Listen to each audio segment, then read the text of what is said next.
नमस्कार, आईमा मीडिया में आपका स्वागत है। लोकसभा में नेता प्रतिपक्ष कांग्रेस नेता राहुल गांधी लगातार चुनाव आयोग पर निशाना साध रहे हैं। खुलकर मैच फिक्सिंग का आरोप लगा रहे हैं। वे दावा कर रहे हैं कि महाराष्ट्र में भाजपा और चुनाव आयोग में मैच फिक्स था और मैच फिक्सिंग से भाजपा जीती है। यह आरोप उन्होंने अपने नाम से देश भर के अखबारों में लेख लिखकर लगाया है।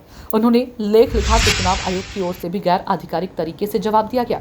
उस समय चुनाव आयोग ने कहा था कि अगर राहुल गांधी आधिकारिक रूप से उसको चिट्ठी लिखेंगे तो आधिकारिक रूप से मिलने का समय मांगेंगे तो आयोग उनको समय देगा और उनके सभी सवालों का जवाब भी देगा। ये बात 7 जून की है।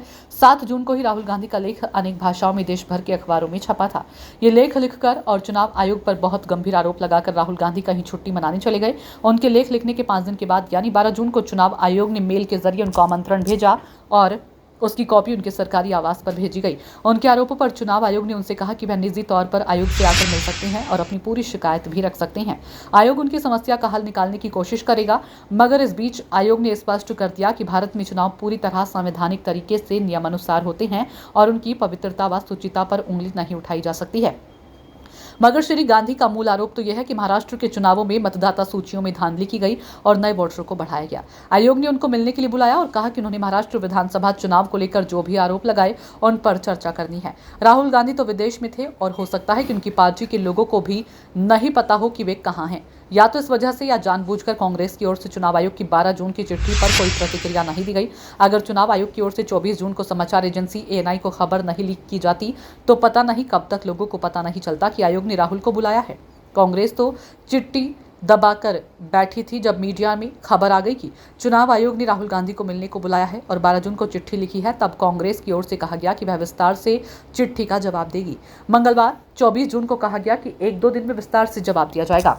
इसका मतलब है कि राहुल गांधी चुनाव आयोग से मिलने नहीं जाएंगे। वैसे भी अभी वे विदेश चले गए। किसी अज्ञात जगह पर छुट्टी मनाकर लौटने के बाद वे फिर छुट्टी मनाने या परिवार से जुड़े किसी कार्यक्रम में शामिल होने विदेश चले गए हैं। वहां से लौटकर आने के बाद वे चुनाव आयोग से मिल सकते थे, लेकिन ऐसा लग रहा है कि चुनाव आयोग से मिलना उनके स्तर से गिरा हुआ काम है।